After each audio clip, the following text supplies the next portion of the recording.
arrivons maintenant à l'autre question cruciale. Combien faut-il de nains pour creuser en 2 jours un tunnel de 28 mètres dans du granit? Il s'appelle aussi gestion du personnel minier en zone de creusement intensif.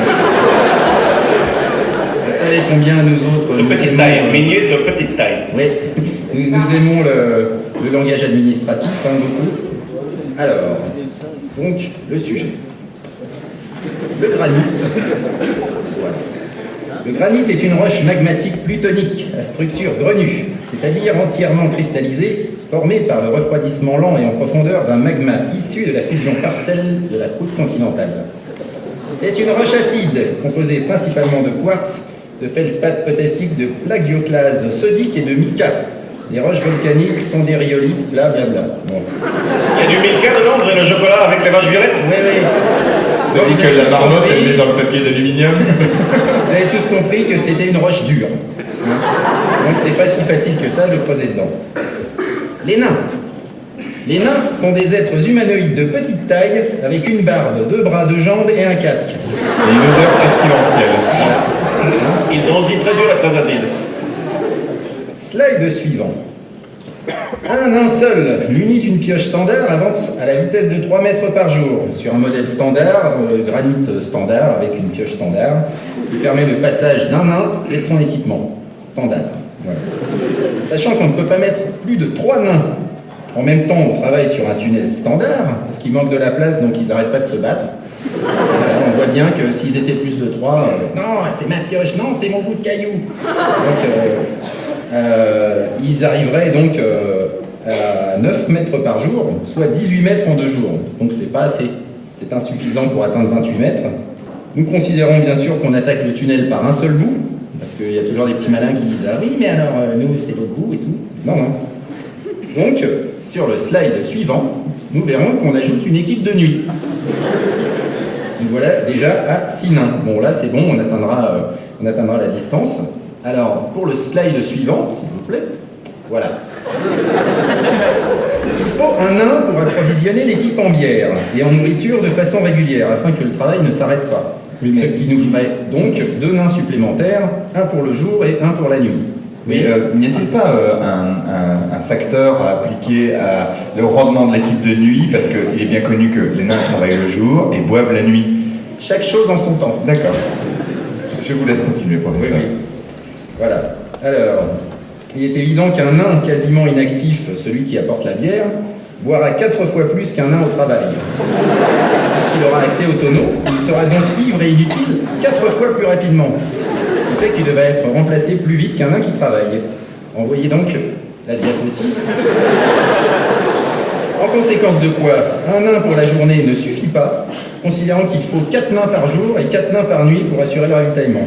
Donc un par période de 3 heures en gros. Voilà, donc nous avons maintenant 14 nains.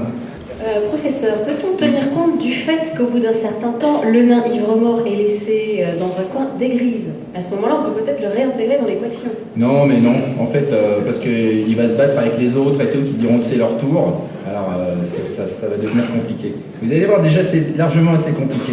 Alors, la diapo suivante, s'il vous plaît. Les nains de nuit auront besoin d'un cordon de sécurité pour les empêcher de rejoindre la plus proche taverne au lieu de travailler. Parce que la nuit, le nain, il est attiré par la taverne comme ça. Même si on lui apporte de la bière, il va dire « Ouais, mais moi, non, en fait, je vais à la taverne. » Donc, on lui met un cordon de sécurité, donc 3 vigiles pour garder les nains de nuit. Mais qui garde les vigiles à ce moment-là? Parce que les vigiles sont des nains, ils sont attirés dans la taverne. Justement, très bonne question. Donc, nous avons besoin d'un manager de sécurité afin d'empêcher l'équipe des vigiles de rejoindre la plus proche taverne. C'est bien foutu quand même. Ah ouais, à cette étape-là, nous avons donc déjà 18 nains. Je pense que c'est une femelle naine qui, elle, ne boive pas et qui se bat avec une boîte à vrille. Non. Autre question. Alors, nous devons considérer l'usure des pioches. Une pioche standard, en contact avec le granit standard, doit être régulièrement affûtée et réparée. Nous avons donc ici un tourneur de manche, en bas, et un forgeron nain, donc un pour chaque équipe, donc le jour et la nuit, ce qui nous fait 4 nains supplémentaires. Et slide suivant, s'il vous plaît. Alors, un autre facteur entre en jeu, les nains refusent de boire de la bière dans des shops sales. Alors, c'est pour eux une grave entorse à l'hygiène. Alors, c'est un peu bizarre. C'est la seule entorse à l'hygiène d'ailleurs. Ouais, oui, c'est un peu bizarre de la part de gens qui prennent un bain par an, mais c'est comme ça. La bière, c'est dans des chocs propres.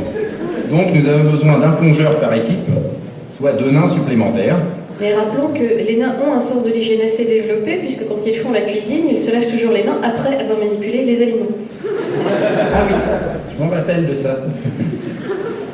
Voilà, envoyez donc la prochaine diapositive. Alors, tout se complique. Maintenant que nous avons ajouté des nains, il est clair que l'équipe des vigiles de nuit doit être doublée afin d'équilibrer les forces pour empêcher tout le monde d'aller à la taverne. Nous ajoutons donc 3 vigiles et un manager de plus pour la nuit. Diapo suivante, s'il vous plaît. Vous avez tous compris qu'il devient évident qu'un nain seul ne pourra pas ravitailler tout le monde de façon satisfaisante. Hein.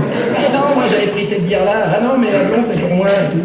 Il faut donc doubler l'équipe de ravitaillement de jour et tripler l'équipe de nuit, à cause des vigiles supplémentaires. Bon, c'est déjà assez compliqué, ce qui nous fait 12 nains de plus. Et diapo suivante, on se rend compte qu'un plongeur ne suffit pas pour laver la vaisselle de tout le monde. Donc on a encore besoin d'un plongeur supplémentaire pour le jour et pour la nuit. Diapo suivante, voilà. Donc à ce stade-là, nous avions 42 nains.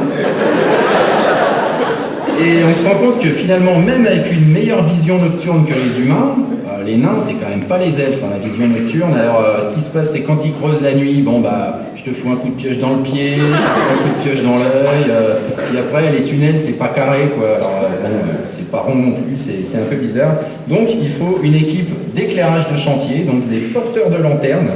On ajoute 4 porteurs de lanternes pour l'équipe de nuit. Et qu'est-ce que je disais d'autre? Diapo suivante, s'il vous plaît. Voilà. Alors, la présence d'un grand nombre de nains et de bières au même endroit peut à tout moment dégénérer en bataille. Alors, bon, ça peut être pour diverses raisons. Hein.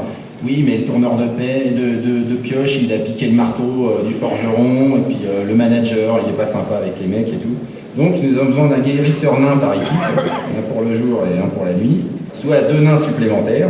Conclusion. Pour creuser un tunnel de 28 mètres en 2 jours dans du granit, il faut 48 nains. Voilà. Vous en savez assez.